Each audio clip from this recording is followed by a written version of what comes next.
Oui, je suis du domaine, mais... Parce que moi, je te dis, hein, trop de pouvoir. Parce qu'on a donné trop de pouvoir à qui? Au même juge que nous avons condamné. Ce ne sont pas des nouveaux. Déjà, on a qui bon, c'est un pouvoir, ceux qui prison là, on a Makala, place à 1500. Maintenant, on a 10 000, c'est banane. Dès les premiers jours, nous avons contre Makambo, nous avons clarté. Nous avons un dossier à 100 jours. La caméra doit finir, la caméra a détourné 400 millions, 487 millions. Baba Makambaso des moutons, Baba Mabakisi, Baba Makambo. Du coup, pendant le procès, Batchekaka 56 millions de maisons préfabriquées. Mundelo on a procès à l'obi papa juge. Banini zao na nini na Dar Salam na lobby tout. Juge yani a lobby chercher d'autres arguments pour condamner Kamel. Ngana zomo na preuve moko te. Lobby juge a kufi. Depuis bafungola enquête ici là na papier. Famille on a juge yani on a kufa ba bête ba bloc na moto. Kufa muta lobate mais qui l'a tué et pourquoi? Tu es un appel. Avocat na 5 bon, botia ta makamango télévisé baboy. Bato azaki na procès soka ka avocat ba komko ba na retirer bango parole. C'était par Dieu, c'est le mot qui déjà selon bango boutiqué quelque part avant puis ba ko condamné. Quand ils disent ça, ba yebani. Et ça politique, moi j'ai pas d'autres éléments. On appelle ça belema ndambouana. Il fallait pas que nous atatina suka na juge yani non. Mais là il wapi? Il faut que c'était l'engande loko il faut sali ya oui ya ngobemba ntimika abo. Alliance FCC cash ba sala ka bombelo union sacré botamate. Parce que babuzo ba wana po ba mona yoka ko bengba jeunesse, nous ne sommes pas d'accord avec ce qu'il fait. Non. Bembazo la qui sabato auteur, c'est seulement ça, les gens doivent comprendre. Exactement ba mona et chaud. Exactement ba kabuya ba sala kana mwa muke parti décidé te au sali réunion à bureau politique te oyo leki mission opinion et là tu pays des pes mobiba. Et là non. 49 babi non. Tu vas livrer, 46 babi livrer. Et on devait clore ça. Parce que la démocratie, on devait parler. On a choisi la démocratie, papa. On a kamana ke mutazana boye kuluba luba botika ba yuli ba kongazana. Soto ba ki ba msu 2 millions a même ngonde nini. Pour atteindre $2 2 millions za bolo penza saki. Mais en fait de compte ça n'est qu'à 30 000. Et ba kangi wili pour rien. Oh blanchiment d'argent de 30 000 la salinine. C'est si Renan biba lever immunité à matata pour qu'il ait la cassation à nexaki ba makambo yo IHF alobaki ba mo pe ba analyser na commission ba bengi be matata alobi alobi ba ko na faire des comptes o belé ba lui bon non tu livrer été. Abonnez-vous gratuitement sur votre chaîne YouTube congodialogue.com. Abonnez-vous gratuitement sur votre chaîne YouTube congodialogue.com. Ya Congo Dialogue photo solaka congodialogue.com. Balobi yo nanga photo solo là. Soko ozali congolais ya solo et sengeli otala bobele Congo Dialogue. Donc mona awa bokozo ba émission kitoko ya émission ya culture kitoko pona mboka na biso. Makamba bofra na ba Congo Dialogue donc blague était donc vous s'abonner na Congo Dialogue. Quand on parle de Congo, on voit directement les solos. Quand on parle de les solos, on voit la dame. Ça dit que madame Francine Ngembe, ça pour ça cano yende mokonza masolo. Pas Francine Ngembe donc deux fois te mamba beaucoup donc Congo Dialogue les assises moi kitoko. Mbote na bandeko nyonso bozili bakumalamu ya kolanda biso biso masolo politique à travers Congo Dialogue. Topesi bino mbote place nyonso bozwami lelo tozali penza na esengo ya koyeba ki boza ebele o bozolanda émission na biso émission na bino oyeyela kabino ba information na mambi matali politique ya Congo démocratique na yango toyambeli bino mwana mboka maître Joe Ngoto wazali cadre ya mouvement de libération du Congo MLC ya Jean-Pierre Bemba Gombo azali vice-président interfédéral azali président du parlement de la jeunesse du mouvement de libération du Congo PJMLC aza formateur na parti lokola moteur formera plus en matière ya idéologie à parti to solo la nae mambi matali vraiment République démocratique du Congo.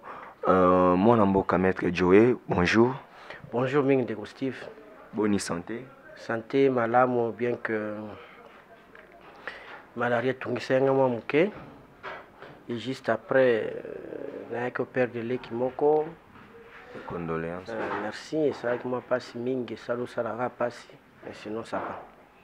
En fait, permettez Pekato Lobango parce que c'est ma opinion. Bah, Bino, famille Nabino, ça fait longtemps que la mort est naturelle, mais ça commence à être moi continuel na niveau mon boye. Bah, te belé les Olobama, ils ont kaka souci à ba poste, ils ont nini, bah te belé, bah qui vraiment qu'on réfléchit plus loin, est-ce que et comme il va sacrifice comment dans une même famille, dans l'espace à une année, vous perdre plus de 5 personnes, il y a Mikolo. Non, ce qui est un souci à poste, c'est fallait qu'on avant qu'on soit poste avant. Mais avant poste, bah bon, était mutakomi mokonzi. Après bah koufi era zaki na poste, fallait pas maintenir rien, c'est ça qui est un sacrifice. On va maintenir rien dans gouvernement. Donc les gens en Afrique bah kaka, c'est pour ça que n'a pas profond na ba analyse, peut-être ça peut être malade, musu ba famille peut ba défaut, musu za ga ko botama. Et bien on doit lukabandoki, ça arrange les gens. Au lieu de qui peut-être un problème à cœur, peut-être un problème bouilli, nous on doit bandoki. Mais les gens diront que non, on ne veut pas prêter à ça. Au moins, on a taillé Steve Ozano, presque peut-être aussi un micro, mingi ba ebio mais so za pena moi anonymat moko pas ba to ba valeur no ba élever yo lobby et on va se mettre muta ko faire na famille note muta ko faire sous table la gravité za ka Steve Steve wana ka ba jeune ai la dans gouvernement, on a pas non, on ne suit pas ça. L'homme noir, c'est toujours comme ça, les Kambouté. Zambé Mowayebi. C'est dur. Quand vous dites ça aux gens, les de compatir avec eux, vous ne savez pas les mal que vous avez là-bas. Bon, c'est pas grave. Okay. Le monde est ainsi méchant. Zambé Mowalobaka. Ok. Merci. Nous présentons encore vraiment nos condoléances, bien que notre frère est déjà inhumé. Et depuis 3 jours, donc, Nzambaza. Pourquoi il a permis que cela se passe comme ça. To avancer, Maître Joey, to yoki pozo tousser, 3e vague à corona et juillet tonde. Tiens non tousser na zane na rim. To éviter maintenant c'est prémunir ma casse. Donc signe d'au moins 3 fois par jour. Gorge ça toujours mouillé et mouillé ça toujours na mai. Na la masque na ngaso na bimi. Gel nangai nazo éviter pina ba kokangama mingi na batu na sabe foro ezano yangai pour na éviter yango. Voilà. 3e vague yo tomoni facha lobi ke a CP là d'ici fin de l'année RDCP Afrique 60% bazwa vaccin. Ngako tsoki nangana zo déjà.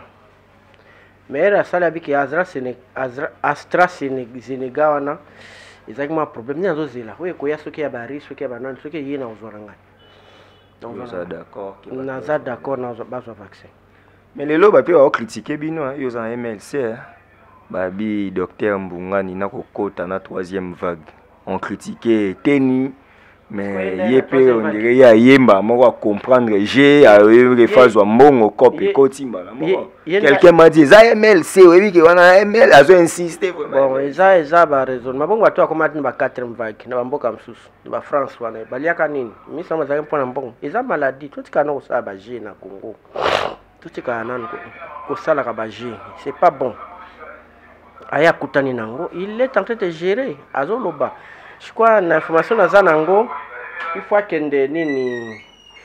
que Congo central auti Ituri auti Nord Kivu auti Sud Kivu kaka na ba cadre wana je crois il faut que na Congo central bon les gens vont dire le Congo le mal est tellement toi na ba structure l'hôpital à makasi ta ya mbara tout na ba respirateur te toi na ba nini te alors qu'est-ce que lui va faire qu'est-ce que lui va faire moi je connais j'ai un ami azana asasi qu'on a 3e vague ni azana ndak ba pese ba kisi gratuitement va passer gratuitement parce qu'on l'a identifié tout ça azana ndak maintenant ndoko akomi ba ndoko ma bien donc faut pas que les gens disent toujours comme ça toujours kunda et belé quand je suis allé na nécropole pour na ko sa formalité entièrement petit frère balobi banda ko sala ko kunda par semaine à peu près 150 mais ba combien ba 320 nous on voit pas wana nécropole 1 2 les a combien Kinko les a combien bah cimetière dans 525 les a combien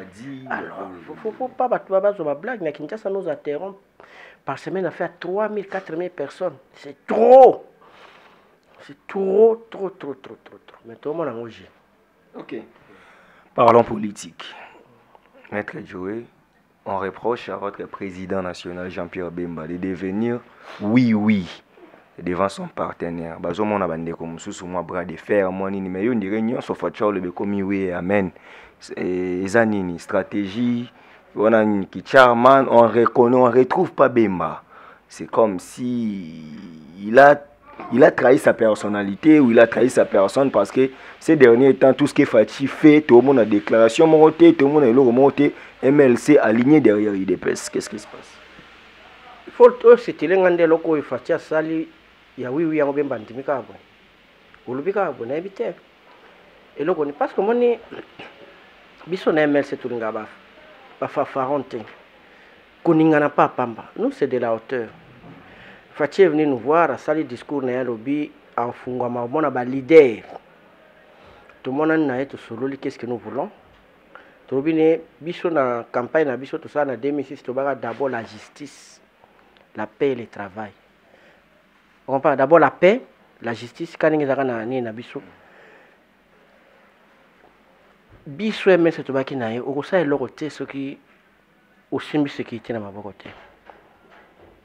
Et vous avez vu na ba nomination ba gouverneur ma province, deux so ba ancien MLC. Quelque part à Yokibiso. Bemba autre que ça un message, on a un gars derrière audio pour dire que toi c'est distrait mingi. La nationalité, ma cambalo que ma camba est on ils ont freiné mboka. Tout tient de concentration qu'on a. Au moins ni Bemba za comme na hauteur moko boye. Ma camba l'état traitant, ma camba l'état va traitant on a patienté. L'état avant quand tu viens en politique. Ton premier amour, ni de Noël Bosso, c'est l'État. Avant famille, na yo, moi, si na banana yo. Bemba, bakere na ce qui fait à lobby. Tout ça, n'est sacré. On peut pas prendre le micro, au bimi, ou l'accès dissidence na yo na télévision. Bemba, les canaux de dire à Fachi, non, place le lobby, on a d'accord, c'est cela la hauteur. Si réellement, même na Alliance FCC cash, ça la bombelo, il n'y a sacré botamate. Parce que nous ne sommes pas d'accord avec ce que je dis. Non, il y a des canaux, vous en avez un numéro pour s'échanger. S'il y a un problème, non, tu le quand tu es d'accord. Ah oui, bon, total. Si ça persiste, au lobby, dans la coulisse, bazo kanaka tu remarquer que mon nos partenaires nous respectent les soutiens. Il y a encore pour venir la presse. Mais nous ne sommes pas quoi à niveau Bemba zola qui s'abat hauteur. C'est seulement ça. Les gens doivent comprendre. Exactement. Bakabuya basala kana mwa muke parti décidé te ou sali réunion bureau politique te ou yo l'équipe mission opinion et là tu pays des pèses mobimba. Et là non. Le MLC Bemba veut montrer la politique autrement la peuple congolais. Et vous verrez que surtout l'andi style na il y aura moins de conflits donc ne musika mingi. Parce que pourquoi? Moi, le communiqué, vous avez la carte, tu as la carte union sacrée. C'est pas une union des anges, des saints. Et bazaboul ba la carte na biso, bando ki bazali, banan be bazali, tozo potana. Mais ce qui m'a kambozali, to bimano libanda te kuluba, to zalanda, to zalanda kamna banda ko na ba mérite. Abi moi na no mo sape makamo bo. Vous avez moi na moi si papa moi gaffe moi na zemi. Be moi na découcher. Au mal bando be là. Oh, moi, sonne, non, c'est moi, ça n'a pas. Oh, réglant, aussi, voilà. Si on est exagéré, bien moins de qu'on attention. C'est ça, justement. Il faut que si ça va voir sur l'interne. Ce qui est si les hauts qualité, alors tu mets le banda. En tout cas, je vais jusque-là, c'est parfait. Dengue Alliance Sengaka pour consolider, alors se comporter très bien. Tout ça, oui, à ta mouquette. Ok, voilà. On doit passer à autre chose. Maître Joe, aux juristes, sur matoyer parce que tous un dossier actualité dans minute et vendre en droit pénal, procédure pénale, droit constitutionnel, donc tous les bâtis. Matata Pogno, nous présumé innocent, mais a accusé selon l'enquête à IGF qui a détourné bon Bukanga Alonso tant que premier ministre. Et les loyaux IGF a yé à tiki dossier et pas à procurer près la Cour de cassation. Procurer près la Cour de cassation a saisir bureau comme la procédure levé mais le lopé ba sénateur ba yoki matata ba boyi na bango ko livrer ba sali mabeto ba sali malamu pona mboka. Est-ce que procédure est respectée pour question non linga opération no volet juridique et puis tu es na politique? Non procédure est respecté le bosso ba sala ki le bosso et procureur per la cour constitutionnelle a saisi ça ki bango ba donc c'est qui yondo za na compétence wana te et permis ki tisa ki zungi ba pesa ki yango réellement pas na où il y a compétent donc à cour de cassation atinda ki ni nae et quand ça vient comme ça il y a une institution n'a pas à analyser à créer commission nae. C'est ce que Bahati a fait, a créé commission. Commission, comme il ne décide pas, c'est la proposition, à une plénière, va attendre peu Moutouango, aller qui n'a vote. Comme c'est la procédure. Et elle qui n'a vote. 49 va bien non, tu vas livrer, 46 va bien livrer. Et on devait clore ça. Parce que la démocratie, on devait parler. On a choisi la démocratie, papa. Tu souffrir. Quand on évite pourquoi? Toujours fingo sénateur pourquoi? Non mais politiquement il va décevoir batu mutu vraiment ibi. Voilà, je parle le langage de la cité. Mutu vraiment ibi, mutu vraiment détourné misola mboka bozo protéger. Balobaki na bino akina azaki na 2 millions non. Willy Bakonga. Wa makamona ke mutaza na boye kulu baloba botika ba Willy Bakonga azana. So to baki ba msu 2 millions amemango ndenge nini? Amemango ndenge nini? Po atana dollar 2 millions za ibolo penza saki. Ah, mais on n'est nini. Ah, tu as mis le côté à bateau. Mais en fait, de compte, il n'y a 30 000.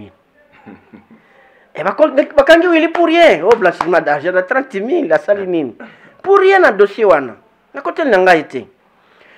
Alors, le fait de dire qu'il y a une commission et donc il y a eu plainte et c'est si Renan a levé immunité à Matata pour qu'il ait fait la cour de cassation. À Nexaki, Makambo et IHF à Lobaki. On peut analyser la commission. On peut matata lobby on a fait des comptes. Oh, bébé balou bon non. Tu vas livrer. Et où est le problème? C'est la démocratie qui a parlé. Qu'ils attendent, ils attendent que tu infraction au bango bazo supposé et qui après si matata ne sera plus en 2023, il sera plus sénateur. Va poursuivre. Bon, ce qui délai à poursuivre. Délai ils ont détournement, ils ont prescription d'invitation que ça 10 ans, ils ont nano. Ils ont nano donc bamona teke mboka iziki to pona ki démocratie za bon. Papa ba socialiste ba le kaka okomona bandimisi no ba mariage homosexuel boy ba saka makambo ya bango ya ba démocrate banani ba républicain banani c'est pour ça nini oleka minute église atabo gangi bango de ba majoritaire ba église surtout catholique votaka mingi ba nani ba républicain parce que ça ba conservateur et bango ba quoi na pouvoir ba baloli pete Trump a fait ça. Trump a fait ça, Obama. Admiralement qui va homosexuel. Trump a de premières décisions, Trump dit, c'est comme ça. Matata les longs. Majorité va livrer été. Pour dire qu'à non. Élection ça là. Élection ce que ça veut prochainement. Majorité. Ce qui a allé faire réélire sénateur et que nous avons la majorité. Bon quand il y a quelqu'un pour tenir devant la justice.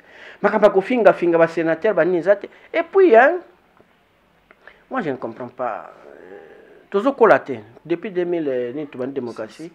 Toujours collaté parce que au Kabato, les sénateurs n'ont pas suivi la vision du chef de l'État. Et le sénateur n'a pas ma place. Il est quelqu'un en indépendance d'esprit au compte du matin. Non mais ils étaient appelés par le chef de l'État pour qu'il facilite la justice. C'est normal te lokowana. Na lobaki on peut na plateau ya ndeko na bino mususu. Et naningaka na sepela nango te. Ne sais pourquoi le président sera devant la caméra. Ils appellent les élus. Il appelle les élus. Non. Et là, quand on va devant la caméra, vous avez leader au bengi bateau, tout côté quelque part, vous voyez, pour mon engagement. Si nous avons un salango, nous avons un mandinga nini. Bien bien kaka Némi va à transmettre, va qui va ici bango. Parce que ce sont des gens, un élu, netto, Malina naza élu à Maniema, Matata, sénateur à Maniema. Il défend Azana. Indépendance na yo sikoyo biso nyonso toboyaki dictature ezalaka vision ya moto moko centralisé likanisi ya moto moko alors on mona ke na pays oyo dictateur aza mabe aza limité na mayele aza limité mboka ekendaka mosika te mais soki mpe aza ouvert na mayele ndenge bakadafi banani bachine ezalaki mboka ya avancé démocratie siko bien yango ezalaka bosanganisi ya mayele bato ebelesa choc po epesa lumière mais siko biso tobi tona démocratie moto azauti na parti union pour la démocratie la progrès boyaka wana apesa nde vision ya ye moko en tout cas oyo engagé union sacrée te na zoloba tant que analyste politique eza normal te ezalaka ye alobi ka vision non pas respecter la vision des chefs mais comme nini finalement. Non, mais c'est les premiers citoyens non, de la République, les garants des bons fonctionnements des institutions. Ezalaye président. Ezalana biso tout na sa constitution. Toye bakayango. Batubabi, il est une institution. Biso président de la République. Azali institution mais prévu na kati ya constitution. Biso tout na se, biso tout basali à l'état. Vous comprenez? To comprendre kayango. Basali à l'état et puis na kati bi indépendance ya ba institution. Lui ne peut pas venir dire na lingi bo sale la ngai boye non. Et puis el moko azobosana na Sénat il n'a que 2 sénateurs ya ye. Kutu moko ya ye. So bazu badi banga allié 2 sur 108. Sur 108. Mais quand même pourquoi comme ça va il faut quand même. Na parlement, on a 31 députés sur 500 entre nous. Non, mais quand même, objet union sacrée, ça qui peut au mamboy à Zoloba, ils ont la facilité, ils ont la transmis. Les lois à béni bas sénateur, baboy koyo kaye et commis, on dirait union sacrée, un moment des illusions. C'est bon, on est bien, démocratie, ils ont vivre. Oui, nga c'est pas le bongo. Bon, on est bien parce que surtout comme amen, alléluia, amen. Dites amen à bien. Oh, parce que ça dites amen à bien. Taille au périté. Amen. En politique était pardon. Ce sont des responsables nationaux, des anciens premiers ministres Bazali, des anciens procureurs de la République Bazali, anciens généraux, anciens PCA. Ce ne sont pas des chambre des sages. Yo koya ko dicter sagité et le sagesse n'est que le bas salanda sali. Mais c'est la chambre des sages. Quand les sages disent qu'on peut pas livrer ma tata, point barre. Comme to kofinga ba sage, comme les bons. Non mais Babi c'est une institution budgétivore qu'il faut aussi supprimer. Wana ndeko Steve Mikai abi en tout cas lokola Macky Sall à salaki na Sénégal biso pays a proposé il faut ba longola bablo lo ba Sénat na pona ye ezoli ambonga pamba ba sa musala esengeli. No ba kendaka musika na banaliste na bango est-ce que ba mboka nyonso za na Sénat tambola mabe. Mais pourquoi nos gens réfléchissent comme ça? Ceux qui par exemple dans le Congo est-ce que ce Macky Sall il y a pas d'autres pays ici dans le Sénat? Il fonctionne mal. Non, comment ça? Vous avez quel exemple moko parmi ceux qui sont au régionalisé puis au bien on des son nini. Mais attends va comment va ministre ti enseignement supérieur. Pas raisonnable bien non? Hein? Pas raisonnable bien. Est-ce qu'il faut que tu aies 10 exemples qui va beaucoup va boma Sénat zaka mabe voilà pourquoi. Ah ouais, mais aujourd'hui, il y a d'autres pays, Sénat, le Parlement, ils fonctionnent très bien. Et bien même en Afrique. Eh bien pourquoi? Madame a payé belé. Et ça hein? Alors? Non. Budgétivore, banini, asa nini bien, analyse n'est bien dit, mais ça va toka na loyengete. Oyo kosi ba to signawa. Parce que tellement ba futa ozo kosa ba signer. C'est tellement ba kuta $30,000. Ah ya solo to signer. Non, c'est des mensonges. C'est pas correct, les politiciens congolais. Il faut tout agir bien. C'est pas correct. Moi, je ne suis pas pour le Sénat, mais il y a un peu budget, il faut les appeler belé dans le Congo. Ah, il y a un vrai problème. Il y a des histoires qui sont créer des agences belé. Par exemple, ça. On va vous dire, nombre va fonctionner exact dans le Congo, nombre de militaires exact, nombre de politiciens exemple, ce sont des vrais problèmes. Il y a une armée qui a 150 000 hommes. Mais quand on est à l'Est, vous pas, vous en avez 62 000. Bon, et vous ne punissez pas ces gens-là. Au policiers à l'arabe, au mobile comme ça, au cas policier, vous avez un commandant à la ville, combien? Moi j'ai 47 000 hommes, qui sont 60 000. Ok, mobilisez, on passe, chrétien, ça marche. Oui, bah, mon congélateur, tu vas 18 000. Vous voyez un peu d'histoire comme ça.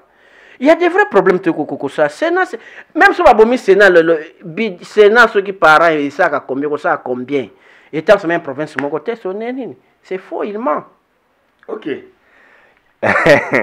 Donc, on retient que Matata Pogno Mesko n'a pas finir parce qu'on veut prendre aussi le jugement de Vital Kamerhe. Mais avant ça, Matata Pogno va voir des recours, va voir la poursuite et si basé la caca pendant prescription le réseau décennal basé la moto, ils appellent na ba contour mususu oyo procureur après la cour de cassation ko sala po azwa Matata. Procureur atika ezali kama kulandela. Et finalement pe magamba justice autant comprendre moi soutien. Oui, je suis du domaine, mais... Non, parce que moi, je te dis, hein, trop de pouvoir. Parce qu'on a donné trop de pouvoir à qui? Au même juge que nous avons condamné. Ce ne sont pas des nouveaux. Déjà, c'est un pouvoir, mais c'est grave. Ceux qui prison, là, on a Makala, place à 1500. Maintenant, on va 10 000, c'est ça, banane.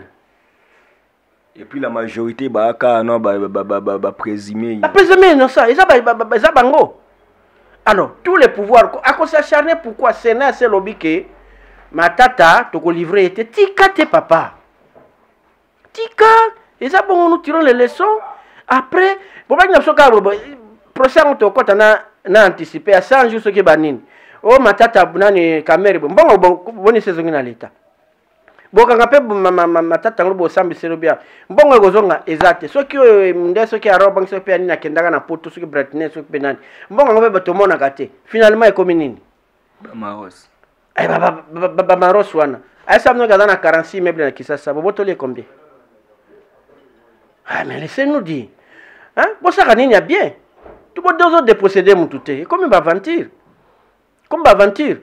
procureur bo s'acharner baboyi na bango na Sénat ko livrer pour que a continuer après na bina ko si la tête boya na sima. OK. Voilà. On comprend sur la situation des sénateurs Matata Pogno donc l'homme de Bukanga Lonzo. Voilà, Vital Kamerhe est condamné en appel à 13 ans de travaux forcés et c'est bien seront gelés confisqué même et puis hier à reçoit soin libandati. Il faut vivre pendant 13 ans d'emprisonnement et c'est un jugement bien, il le mérite ou c'est un jugement émotionnel, c'est un jugement politique comme dit l'INC. Depuis l'INC, dès les premiers jours, nous avons contre Magambo, nous avons en clarté. Comment? Barba nous a dossier à 100 jours. Il y a quand caméra doit finga que caméra détourné 400 millions, 487 millions. Baba makambaso des moutons, baba mabakisi, baba makambo. Du coup pendant le procès bacheka 56 millions maisons préfabriquées.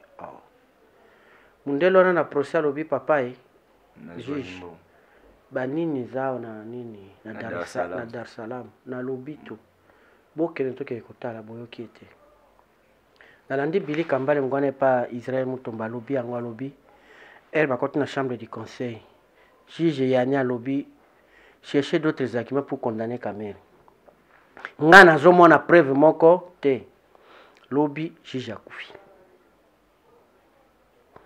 depuis bafungola enquête ici là na papier ici là famille wana juge yani wana kufa ba bête ba bloco na moto akufa moto alobate mais qui l'a tué et pourquoi et du coup Kamerhe est condamné na maximum de peine na premier tour na premier jugement de premier degré même pas kolobake moto c'est pour la première fois aya na justice maximum de peine 20 circonstances aggravantes tout 20 ça 20 ans 10 pam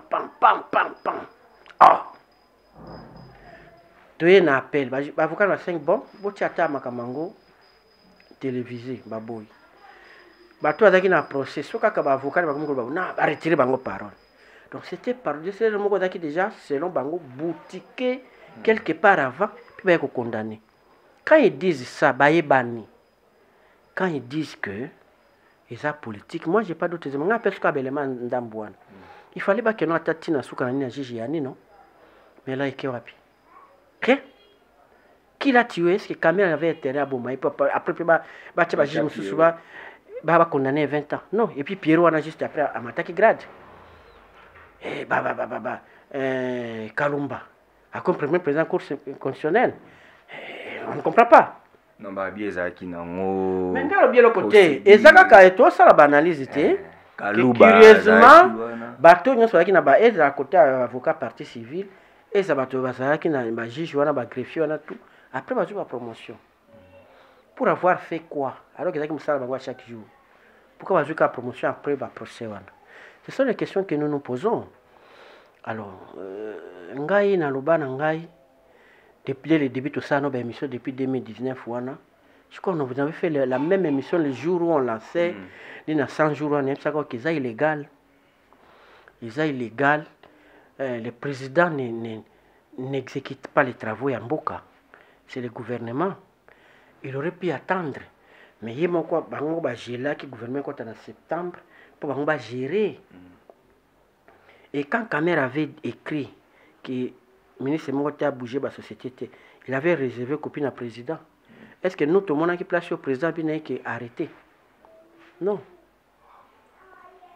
Gérer qui m'a il y a une certaine raison, il y a douter, na soutien à mon inga na bango, à mon place pour soutenir yete. Pour tout le monde, juste un impartial à bâtir. T'as quoi sauter? Na fingi binote, na lobi na ngai, so calmement to koloba. Impartialité zate. J'ai justice ça moi. Et au côté comme au diffamé justice. T'es na diffamé, t'es na zolo bagé de dossiers, bazo non. Bolba qui kezaki dossier moko. 457 millions. Eh, bozobo. Eh, ce qui bo sectionner ba dossier hein? Bon, ça biso ya so de muté bandakan. TDE si là. Ah, si là, c'est qu'on en a ba tout mususu ba déjà fourni après ba ba grâce présidentielle. Soit. Motokwa le quoi petit Massaro bakanga pourquoi? Blanchiment des capitaux. Donc quand la photo bon photo dans bon des infractions. Babi azwaki 1 million na wapi. Asala na somas.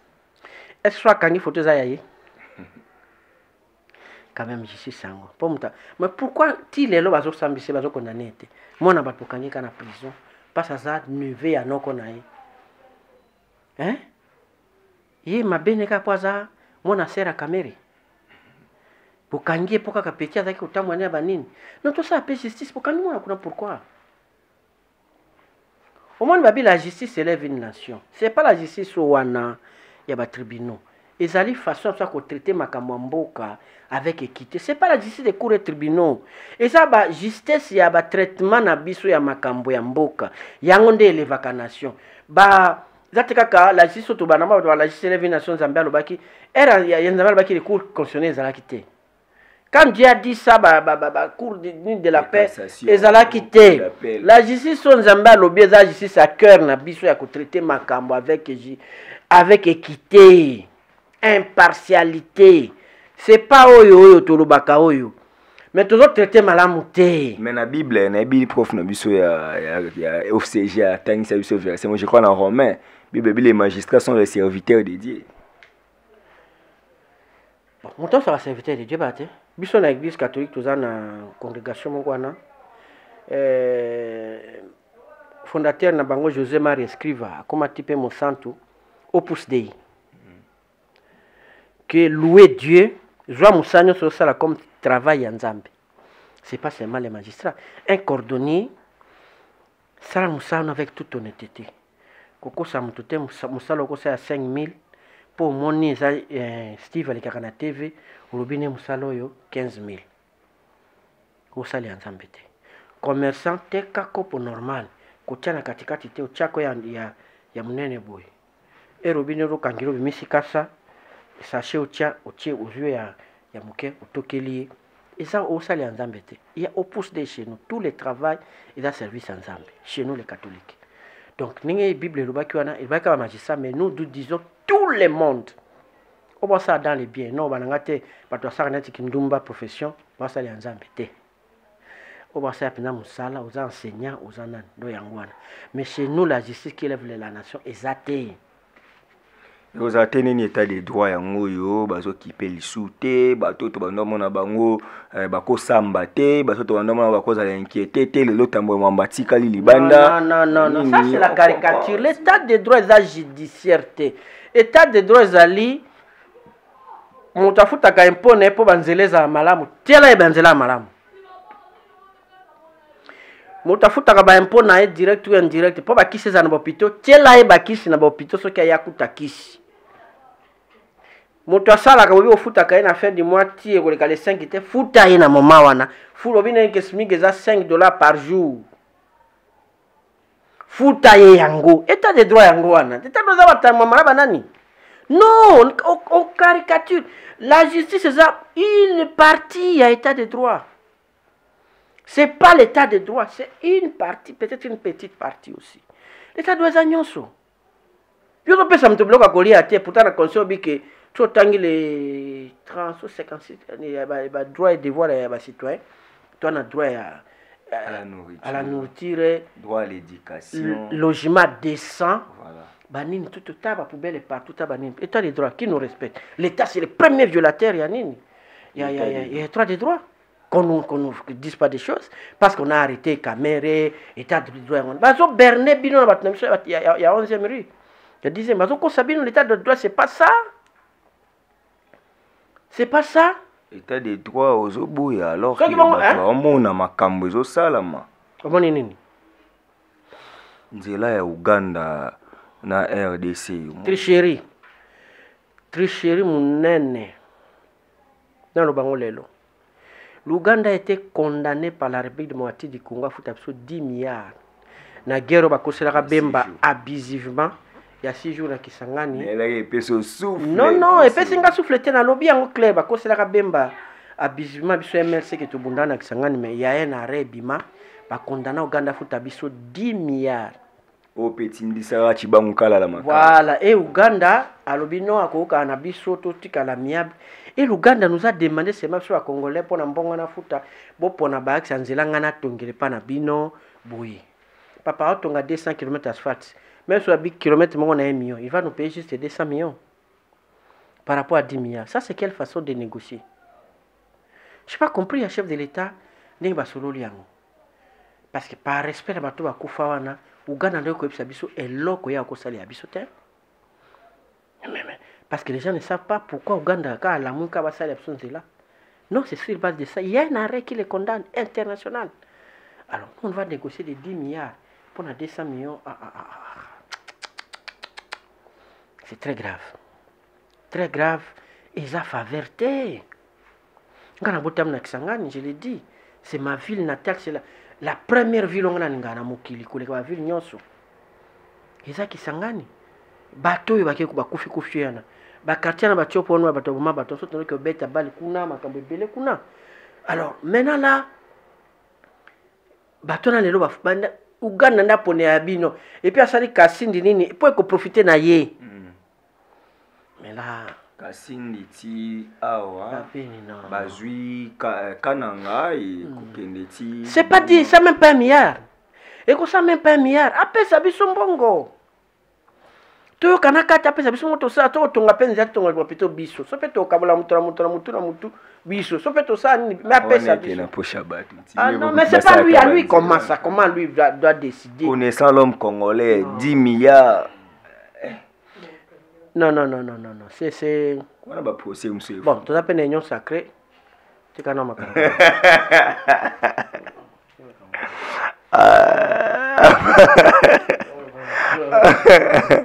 Vital Kamerhe et son avenir politique.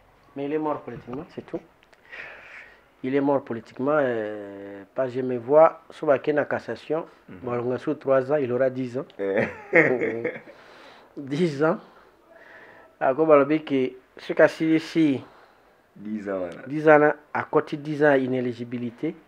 Donc, plus 20 caméras, combien? Caméras, ce sont combien là? Il est de 59. Il a 59, il a 64 ans. 64 ans, donc il aura 84 ans. Et il aura quelle force sous-politique na Rwanda pouvoir revenir en force. On l'a tué politiquement, c'est pourquoi au monde INC, je vais cette folie qui est là. Si on avait condamné Bemba définitivement, je me dis que c'est difficile pour le MLC à tenir tête. Parce qu'on a définitivement, Bemba ne pouvait plus commencer à appeler. On a Benga parti à prison. On a dit qu'il à prison. On a dirigé un problème pour le MLC et tenir.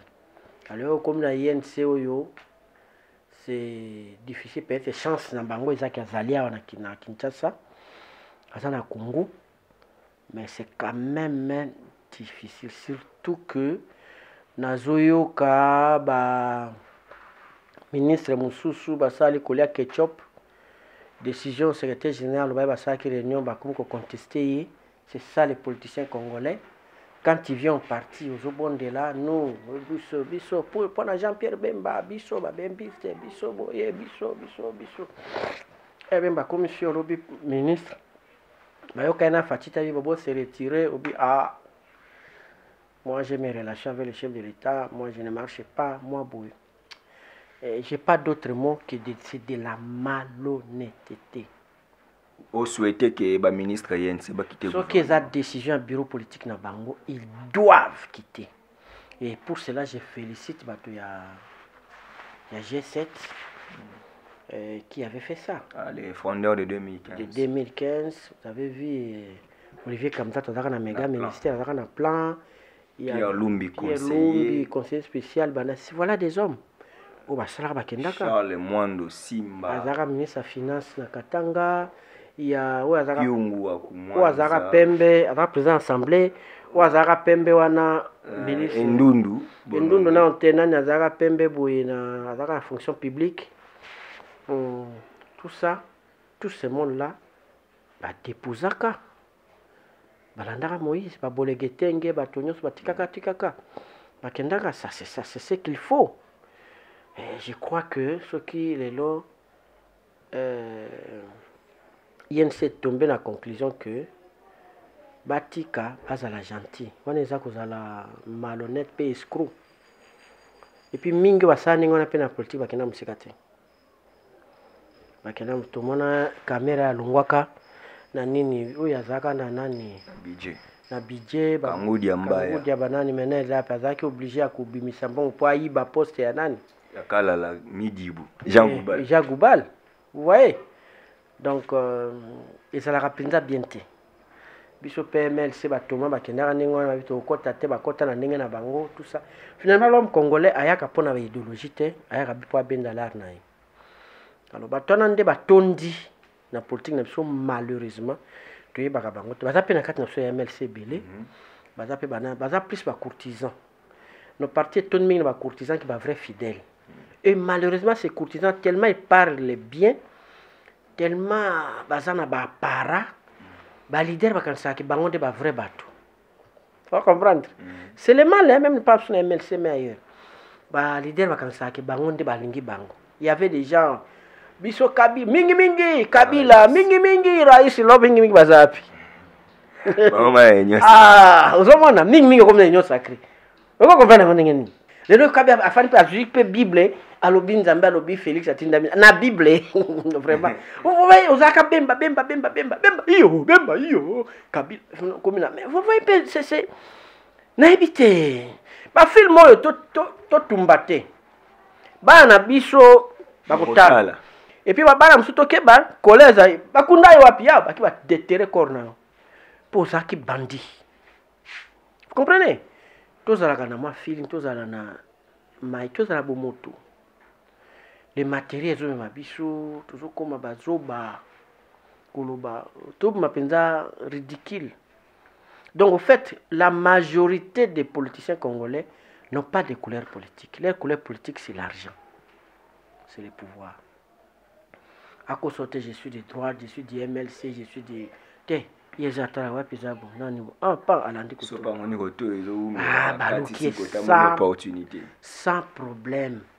sans problème à baluki na ekutu musukutu nakuti bemba na prison député na biso mo MLC provincial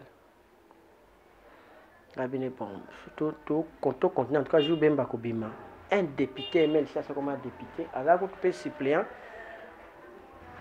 par force de l'inda comme un député pour me faire un kendaka, Abine Rapinda, tu sais, ma prisonnier, j'ai failli pleurer. Président Yaye, Azana Passi, grâce naenda koma wana, batika ma prisonnier, prisonnier na Kobimaka. Comprenez, ils sont nombreux comme ça. Court-circuit, Chadari Bando, court-circuit. Et Robert a court-circuit yango Kabila en difficulté. Te baos wa seni 3 postes. Bakamba seni wana mais il faut tout arrêter. La politisation de la CENI. Nga za porter. La porter pour tout régler rien. Tout régler rien après 2023 il y a contestation et cause à câble tout ça là. Nga naza on a agir plus en politique, naza plus chrétien catholique, celle-ci. Naza no koto na minima kana question. Côté vient d'Aïwel. Côté vient d'Aïwel, celle-ci avec un bongo catholique. Bango balobi boye na bokundo ba se déclaration pa protestant ambaka bango. Président Félix Sabaki babaki no moni makamunyo c'est ça mubulu eza makambo aseni.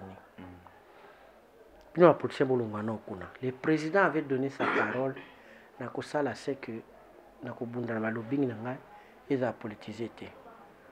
N'est-ce pas? Yango ba sa bango bazongeli ba président zongi maloba na loka ba pesio loi wana promulguer ko promulguer te.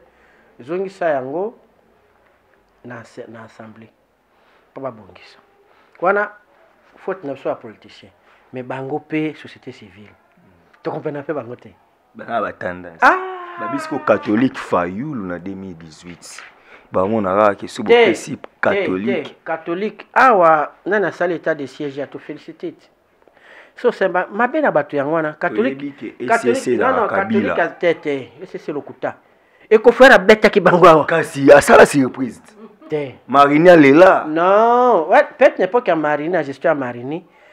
Ce qu'on a dit bien la déclaration Koutou, Nicoloyo.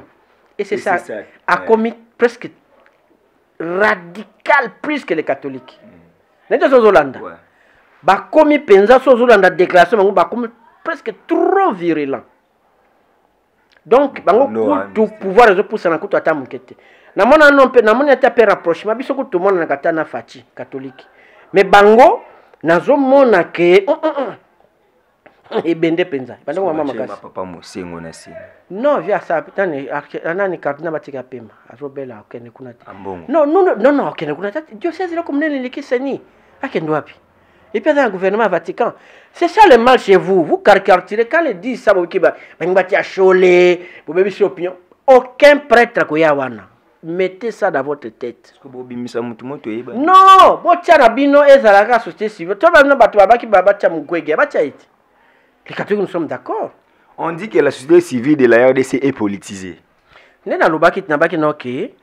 Basengi biso eza dépolitisé. Mais si quand on a un problème, bo attaquer biso ba politicien. Mais bino pe ba politique ba société civile. Mutunangai nani? Kapiamba na utamnami nani Chombela wana mtu na ngai nouvelle société civile congolaise anyokola impelo kola nini so kabila biga buto mais depuis nani akota kimia papa yango tozoe ba pe bango te soki ya solo tata cardinal ya solo tata molimo pokundo abosengi société civile mais botala côté la bino malamu nani toyebi na ba pasteur ba église ba bango bazana bango ba tisekedis pasteur abia da tisekedis bon wana na ba tiaye société civile a dirigé seni anto abisu au moins société civile pasteur FCC au moins la société civile abi nous soutenons les MLC yo société civile on se dire MLC est-ce que vous allez société civile Neti Christopher Ngoyala proche ya IDPS. Mais yebi sangai. Omoni côté wana biso somi balé toza mpe na bosembo te. Eza biso la politique, moi biso to ba polele, eza makamba banze politique toye na biso. Mais côté la bino flou ezali. Moi je connais ba partenaire politique mususu sa création société civile naï. Yé azali mon boyo ko awa na parti aux vraiment difficulté créer loko na. Pour la lutte à bonne gouvernance créée, mais aux politiciens. Il faut réserver la place à la société civile. Banane. Toye bani. Côté wana ba Congolais tout ça la nano, tout à l'avenir en boka. To koti ke la bana nini. To longwano ba kibiso, tout ça la seni moko ya bien, confiance ezala, makambo bien. Tout tika nano, oyo ba bakamu société civile derrière les actions du président de nous soutenons. Bolongo, kota IDPS. Ou soutient Mangamba Bemba, yakana MLC. Tout tika nano na vrai, ba vraie société civile zakanini. La corporation est un médecin, des avocats. On a une société civile où il y a un monde. Il y a un ingénieur civil. On va l'obéir comme ça na bango n'engezo tambola. Vous comprenez? Par contre, tu as le pouvoir été. Yo la gars qui sont dans un budget que vous avez salaire à médecin, vous avez sauté. Société civile va médecin, on va télémi. Ce qu'on règle, on va tirer au kimia. Vous comprenez? Oh boy, on est société civile. Et ça, il y a bisoté, nous sommes, nous soutenons Jean-Pierre Bemba. Il y a un pas na bisoté comme Kambouana. Ok. Tomi la souka émission, on a parlé bien, on a parlé CENI, on a parlé tout ça. Maintenant aujourd'hui, quand question moi souka la curiosité, bande de rebelles babinga na poto, babi na BBC na TV5 ba critiquer vraiment président de la République. Na soma G7 akendakite étant président Union africaine Ramaphosa Cyril Azakiwana.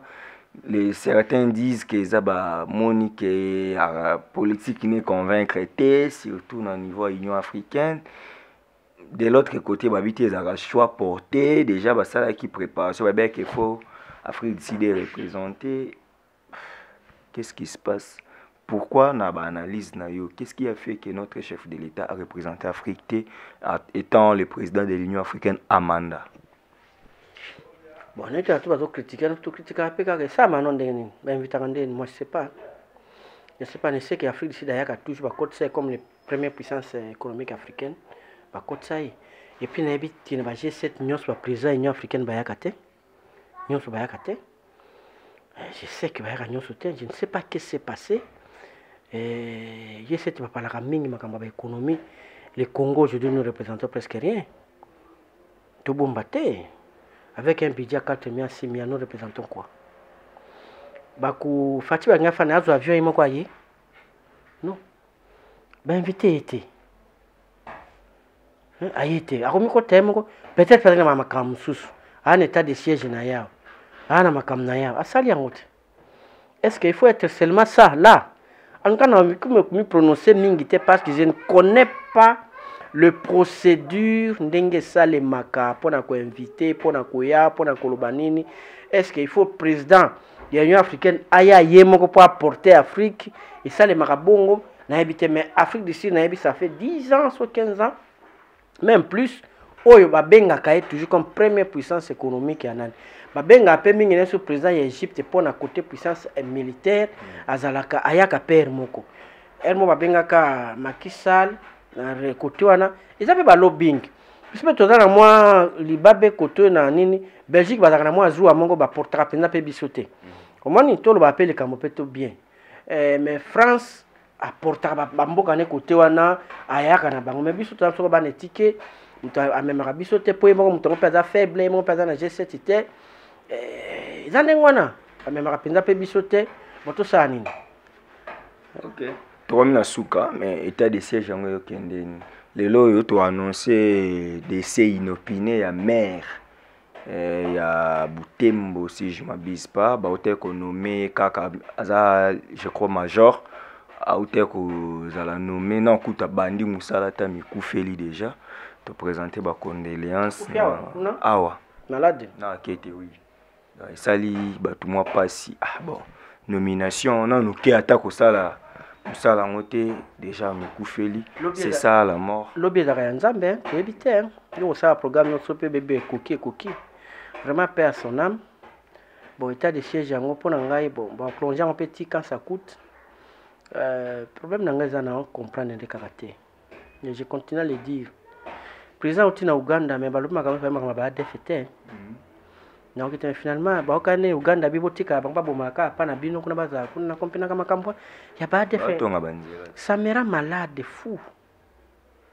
S'ils sont vraiment des rebelles ougandais Ning to sala état d'essai, il faut tout quand on sa frontière, mais on les chasse, va kenda wapi. Baba tamina zamba. Mais c'est vraiment c'est Zambango ya bango to ya biso. Na ba Rowenzori baza. Papa Zambe za ya biso to yebeli bokoko ya Zamba wana. Si réellement tout ça na complicité té. Banyoka wabi. Mais oui. Baya non bata basaka baje baya ne pas son Équateur. Oh so troisième fois na banani na yo hein. Yo ADF oye penza na Équateur, o Karawa, o Bujala, o Libenge, o Yakoma, o nan babio babomaki bandeko na bino na butwao. Et puis mutazo kota kati kingo bazotale ozole bakange maboko azana mundu kite bakati mwasi na yo ozozela pe bakata yo zeli. Et puis Zamba na biso sali bo papa banzo yo bakulia yo soko kimite yo mo nazana ngana nteme sale makepa na biso. On peut commander basonge basali yango quand l'AFDEL avançait nini oyo RCD basonge babi okokota kabinda te basala yango publiquement basaba sacrifice na bango to ba basoda ya RCD bakota bazomona mai loko océan to katsa ndenge nini bazomona eza mboka na soto kobunda ba moyen nyonso mindepe abuna moyen sa bepsa binote ils combattent avec leurs esprits leurs armes et tout. Mais comment Zamba na biso ADF oyozo konza biso na Zambo ya biso? Non. En tout cas ngai état de siège yango ezana no mitigé na zone de maté tant que na koka. Ba utu wana ba kimi bazongi na Rwanda te. Ba ADF wana bazongi na Uganda. On n'a rien fait. Toi minasuka. Nasuka ezaka ko sa congolais. Tout changer toute sa mentalité ya développement. Cela veut dire qu'on va faire béton. Même pas que beau, que tout ce ma consommation, puis surtout réfléchir tel côté faut faire. Il faut qu'un président, il faut qu'un mouton qu'on ait à bon sambo kaboti kayango. Tant que vous pensez ça, vous avez sous-développé. Au moins n'engagez pas ça les banzela bon dimanche. Et ça était bon à fatiguer. L'État faut attraper parti. Biso na bino basala ka l'État faut fatia do sala l'État ngot ça que mandat à 5 ans. Et peut-être semaine on ça. Ce qui a salé nzela bobetele. Pourquoi dire merci? Pourquoi chanter pour lui quand il fait ce que lui a promis qu'il le fait par votre argent? Merci Fachi Beton. Moni soso. Non, to boyi ngana ngaka ngote mentalite nzela ka te so. So moye. Te botika block wana. Ezala ka mama waro, mama nani na mbongo na biso moko. Asa sabato boy. Awa to balongoli bango président. Ezo sa mesu bongo. Est-ce que comme la grande dame, la première dame Denise Nyakero fait ceci. Nambongo nini? Il se fait pas qu'il ne connaisse. Maman n'a pas bambongo nini. Non, fondation aux zambongo wapi. Partenaire extérieur. Partenaire, tes amis, c'est que pour se protéger à 4 ans ministère na à si maman, ça sa fondation na yo. Bani ba bloc mo toloba makam toloba, c'est pas correct. To lingamboka par-dessus tout. Président sale la gamboka surtout sale la gamboka. Ezate ke ende mboka yende sala kanyoso a kanisi lo na bongisa na lisala afandi robi lisabte bangba sa bafinga kangai na kenende yawa non mboka ya biso nyonso tozana enyo sacré toye enyo sacré pour totambusa ne mboka ezate o ba jale loana botika yango tuyembela mobutu ko tatu fatiku tuyembele te mobutu nzembo wana bino ba tatu ba jene ba bat jalelo langa tulanga le mulo pe mobutu atyenze tene bu omoni ka mboka ko zini mais et développer bisoté. Il faut laisser ça. Ok. Merci. C'était Maître Joe Ngoto. Maître Joe Ngoto. Chaque Congolais est le vecteur du développement. Donc, il faut comprendre. Dans place tout aux ali, bongisa. Pambatemboka, il faut qu'il y ait liboso. To comme Nasuka, il y a émission na biso. Merci. Na bandeko tout oyo bozala qui penza branché pendant Hollande biso d'être ça la Megan depuis Switzerland. Merci à Mémé Sifa, merci à Fifi Mbonga qui m'a assisté, et merci à Starly Lima qui a réalisé cette émission. Merci à notre invité, merci à tout le monde au penza Hollande biso quand on est peuple congolais mi bundela pour ce mi bundelité mutaro bundela yo azate ngana bino tokutani mbala ya sima donc puissance ya liloba ele ki alisasi. Merci. Abonnez-vous gratuitement sur votre chaîne YouTube congodialogue.com. Abonnez-vous gratuitement sur votre chaîne YouTube congodialogue.com. Ya Congo Dialogue photo solaka congodialogue.com. Balobi yo nanga photo solo la Soko ozali congolais ya solo esengeli otala bobele Congo dialogue. Donc mona awa bokozwa ba émission ya kitoko ya émission ya culture ya kitoko pona mboka na biso. Makamba bofra na ba Congo dialogue donc blague était donc vos s'abonner na Congo dialogue. Quand on parle de Congo, on voit directement l'Isolo. Quand on parle de l'Isolo, on voit la dame. Ça dit que Madame Francine Ngembe, ça pour ça Kano, Yende Mokonza Masolo. Pas Francine Ngembe, donc deux fois, tu m'as beaucoup. Congo dialogue, ça c'est moi qui toko.